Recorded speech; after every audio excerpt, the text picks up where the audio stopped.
추석 명절을 앞두고 장 보러 많이 가실 텐데요. 시장에서 감염 사례가 계속 나와서 걱정입니다. 서울 동대문구에 이어서 송파구의 대규모 시장에서도 감염자가 무더기로 나와 관련 확진자가 60명을 넘어섰습니다. 현장에 취재기자 나가 있습니다. 김다현 기자. 네, 서울 송파구 시장에 나와 있습니다. 네, 그 시장에서 일하시는 분들, 그곳 분들을 대상으로 한 선별 진료소가 차려진 거죠? 네, 그렇습니다. 오늘도 이른 아침부터 검사를 받으려는 발길이 계속 이어졌는데요. 지금은 막바지 상황입니다. 당분간은 아침 7시 반부터 오후 3시 반까지 진료소가 운영됩니다. 서울시는 여기 바로 맞은편에 진료소 한 곳을 추가로 더 설치했습니다. 추석을 앞둔 데다 검사자가 많은 만큼 검사 속도를 끌어올리기 위함입니다. 이곳에는 지난 2일 첫 종사자가 처음으로 확진된 뒤 집단 감염이 발생했습니다.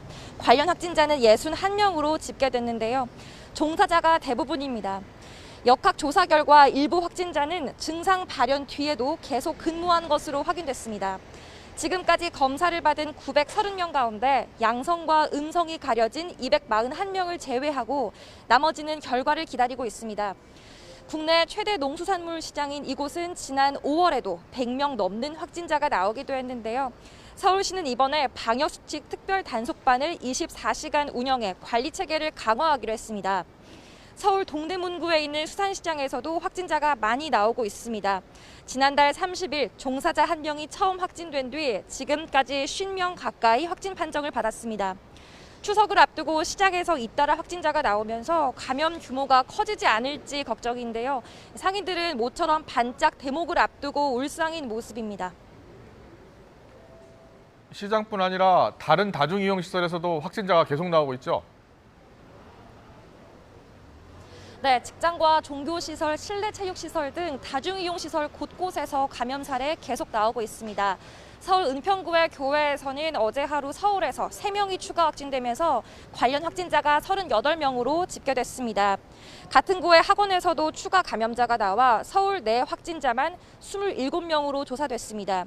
원생이 10명, 가족과 지인이 각 11명, 6명입니다.